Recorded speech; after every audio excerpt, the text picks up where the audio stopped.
Elon Musk's Twitter acquisition was widely celebrated by the political sect that considers themselves anti-establishment. His grandiose promises to restore online free speech catapulted him into an almost hero-like status among those who opposed political or ideological censorship.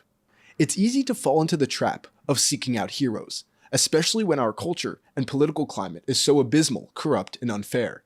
But seeing Elon Musk as our white knight could very well be misguided. A look slightly below the surface of his public-facing persona paints an interesting picture, a picture of a billionaire that might not be any less benevolent than his World Economic Forum aligned counterparts. First, let's look at Elon's take surrounding the war in Ukraine. The governments of the Western world are facing pushback and criticism regarding their policies in Ukraine, which many argue could very much end in a nuclear catastrophe. Those who criticize these supposedly dangerous policies which also funneled billions and billions of dollars away from the tax bases of the US, recently found an unforeseen ally. Elon Musk took to Twitter and promoted the surprisingly controversial opinion that diplomacy and peace is a better way to navigate this geopolitical disaster, as opposed to war. But at the same time, it's Elon Musk that has been spending hundreds of millions of dollars in an effort to make sure the Ukrainian army had high-tech internet signals for their satellites and missile systems. Musk was celebrated by COVID dissidents earlier this year when he called pandemic villain Bill Gates a knucklehead. But in what's turning out to be typical Muskian fashion, the Tesla CEO actually worked with Bill Gates and spent millions of dollars to help his company develop RNA for a novel experimental COVID vaccine.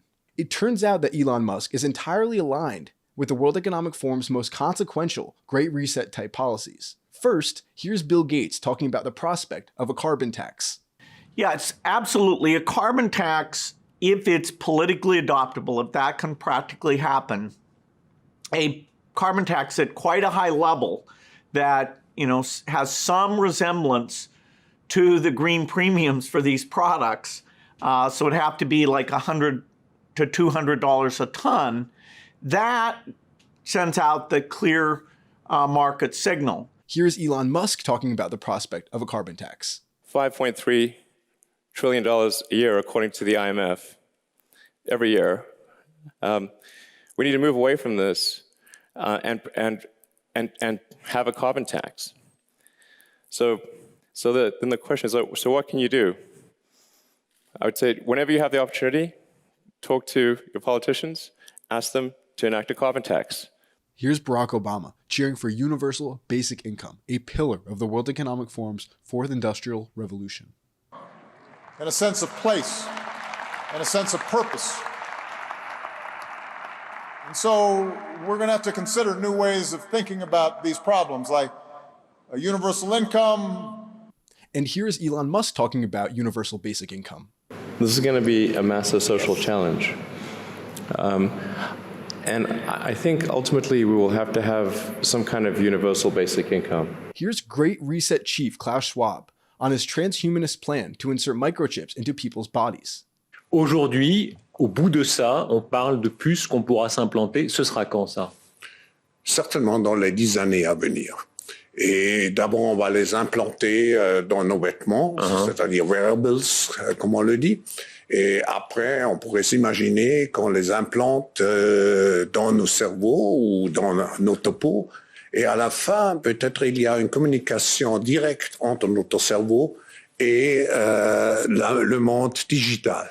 Ce que nous voyons, c'est une sorte de fusion du monde physique, digital et biologique. And here's Elon Musk, who has an entire company perfecting that. We've simplified this to simply something that is about the size of a large coin.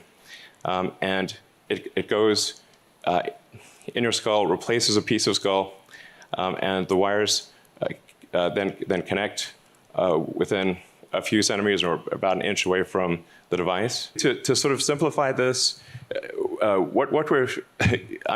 it's more complicated than this, but in a lot of ways, it's kind of like a Fitbit in your skull with tiny wires. Also, it's important to remember that Elon Musk is also a World Economic Forum young global leader.